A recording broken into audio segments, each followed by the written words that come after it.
Bapak Ibu kaum muslimin kaum muslimat yang dimuliakan oleh Allah, salah satu di antara peperangan tersulit yang pernah dihadapi oleh Nabi dan para sahabat adalah perang Tabuk.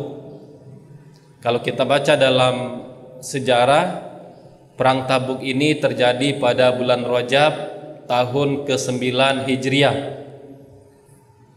Karena begitu sulitnya perang Tabuk, sampai-sampai dalam sejarah pasukan yang berangkat ke perang Tabuk dikenal dengan sebutan Jaisul Usroh. Pasukan yang berangkat dalam keadaan sulit. Kenapa perang ini dikatakan termasuk ke dalam perang tersulit yang dihadapi oleh umat Islam? Karena yang pertama, jarak antara kota Madinah ke Tabuk sebagai tempat terjadinya peperangan itu lebih dari 600 km. 600 km di zaman dahulu tentu tidak sama dengan 600 km di zaman sekarang. Di zaman sekarang bisa berkendaraan yang kecepatannya lebih cepat daripada kendaraan di zaman dahulu. Kemudian yang menjadikan perang ini terkenal sulit, perang ini terjadi di musim panas. Kita yang pernah berangkat haji atau umroh, apalagi berangkat hajinya di musim panas atau umrohnya di musim panas, kita akan merasakan betapa panasnya cuaca di musim panas di daerah Arab. Ditambah lagi yang akan mereka lewati adalah gurun pasir. Tentu panasnya akan semakin membara. Lokasi perang jauh, kemudian perang terjadi di musim panas. Yang juga membuat perang ini lebih sulit adalah ketika itu umat Islam sedang ditimpa oleh krisis ekonomi. Bahan makanan sulit, persiapan untuk berangkat perang pun sulit. Bahkan sampai-sampai kendaraan yang digunakan untuk berangkat perang sangat terbatas. Dalam sirah Nabawiyah disebutkan, dalam perang Tabuk 1 ekor onta ditunggangi secara bergantian oleh 4 orang sahabat.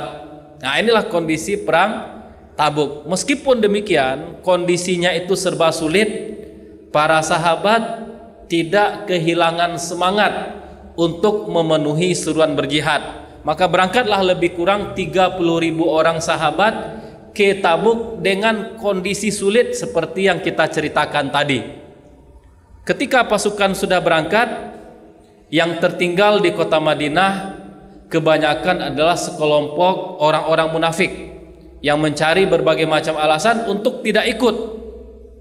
Selain orang-orang munafik yang tertinggal di Madinah, masih ada beberapa orang beriman yang terkenal dengan keimanan mereka, namun mereka tidak ikut dengan rombongan pasukan yang berangkat ke Tabuk. Di antaranya adalah sahabat Ka'ab bin Malik, kemudian adalah Hilal bin Umayyah, kemudian ada Mararah bin Rabi'.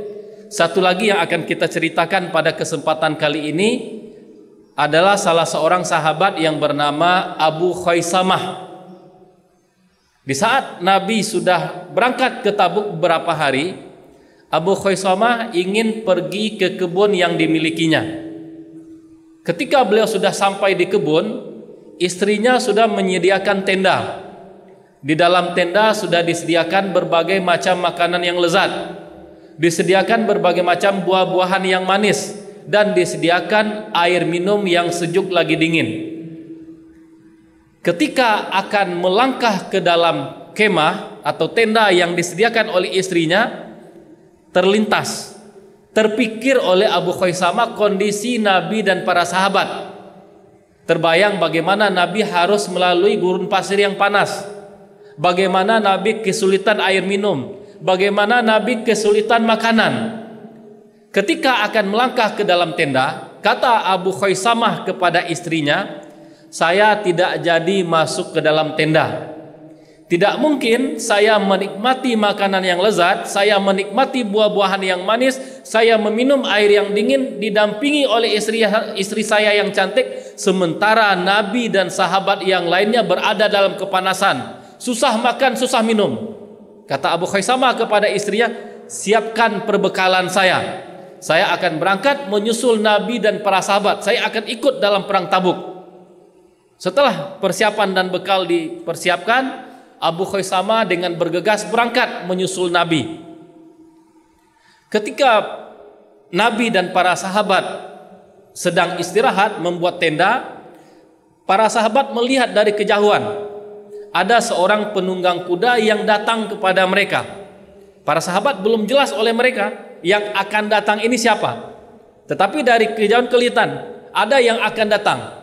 Kata sahabat kepada Nabi, "Wahai Nabi, akan ada pengendara yang datang ke kita. Sebentar lagi akan ada yang datang ke tempat kita." Kata Nabi kepada para sahabat, "Kun Aba Khaisamah, kun Aba Khaisamah." Semoga yang datang itu adalah Abu Khaisamah. Semoga yang datang adalah Abu Khaisamah. Maka tidak lama setelah itu Abu Khaisamah bergabung dengan para sahabat. Disampaikan kepada Nabi, "Wahai Nabi, benar, yang datang ternyata adalah Abu Khaisamah." Setelah datang, Abu Khaisamah menceritakan kondisinya kepada Nabi, bahwa beliau sangat menyesal datang terlambat. Nabi akhirnya mendoakan kebaikan untuk Abu Khaisamah. Bapak Ibu kaum muslimin, kaum muslimat, jamaah sholat zuhur yang dimuliakan Allah, akan kita coba ambil 3 pelajaran penting dari peristiwa yang dialami oleh Abu Khaisamah dalam perang Tabuk ini. Pelajaran yang pertama, dari Abu Khaisamah kita belajar tentang kecintaan yang sangat besar kepada Nabi Sallallahu Alaihi Wasallam. Coba kita lihat tadi, ketika beliau akan masuk tenda, ada makanan di hadapan beliau, ada minuman yang sejuk, makan minum didampingi oleh istri yang cantik. Ketika akan masuk ke dalam tenda, beliau langsung teringat dengan Nabi Sallallahu Alaihi Wasallam. Tidak adil rasanya jika di sini saya bersenang-senang, jika di sini saya makan enak, sementara di sana ada Nabi yang berpanas-panas, ada Nabi yang kesulitan mendapatkan makanan dan minuman. Ini kecintaan yang luar biasa dari para sahabat. Ketika membaca kisah Abu Khaisamah, kita teringat dengan kisah sahabat yang lain.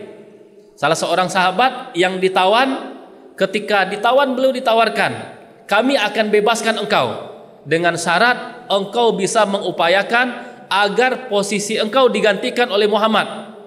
Jika engkau berhasil mengupayakan Muhammad di posisi engkau, engkau bebas. Muhammad yang akan kami penggal, Muhammad yang akan kami bunuh." Kata sahabat tadi kepada penawannya, "Jangankan untuk itu.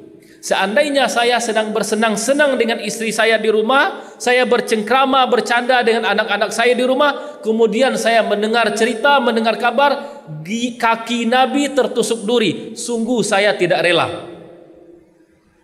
Kaki Nabi saja tertusuk duri, saya tidak rela, apalagi Nabi harus menggantikan nyawa saya." Beginilah kecintaan para sahabat.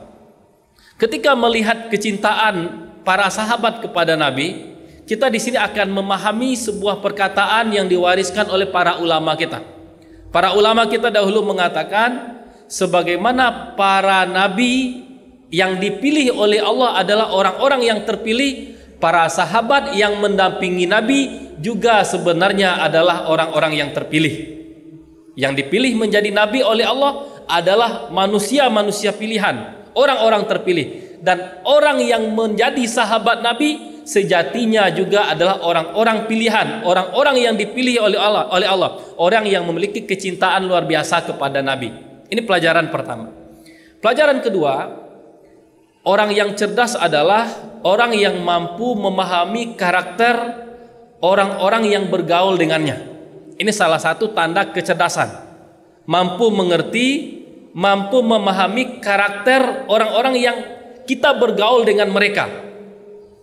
Dari interaksi dengan orang-orang sekitar kita, seseorang yang cerdas akan bisa mengetahui si A ini bisa melakukan ini, si A barangkali tidak akan bisa melakukan ini, si A mungkin saja mengerjakan ini, si A tidak mungkin mengerjakan ini.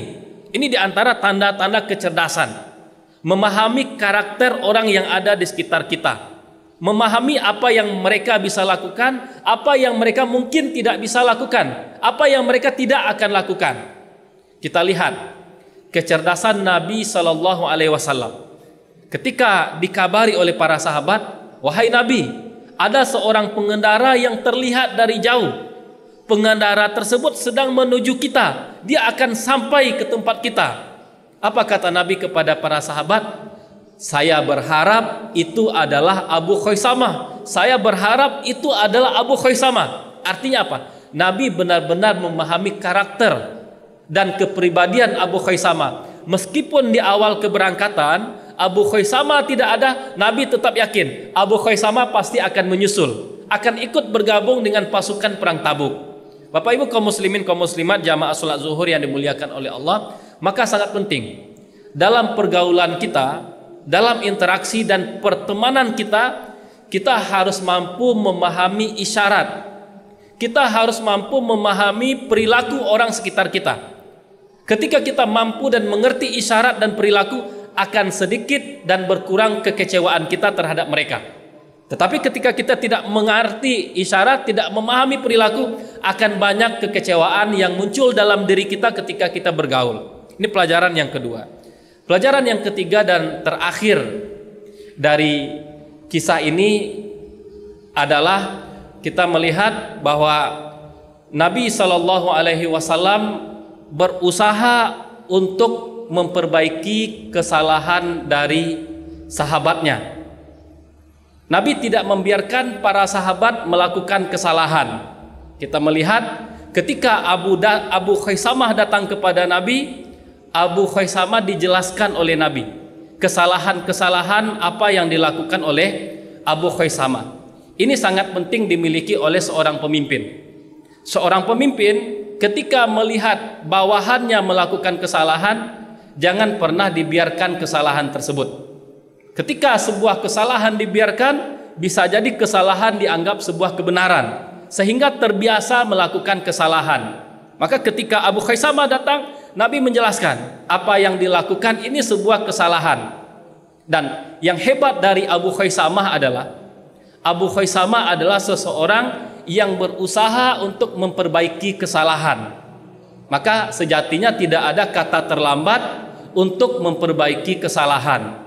Selalu ada kesempatan untuk memperbaiki kesalahan.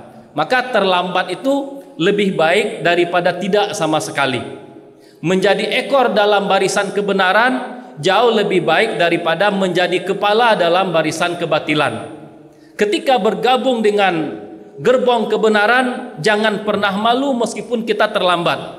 Meskipun telah ada orang-orang yang bergabung sebelum kita. Karena kebenaran itu tidak punya akhir. Lebih baik bergabung dengan dengan gerbong kebenaran daripada tidak sama sekali.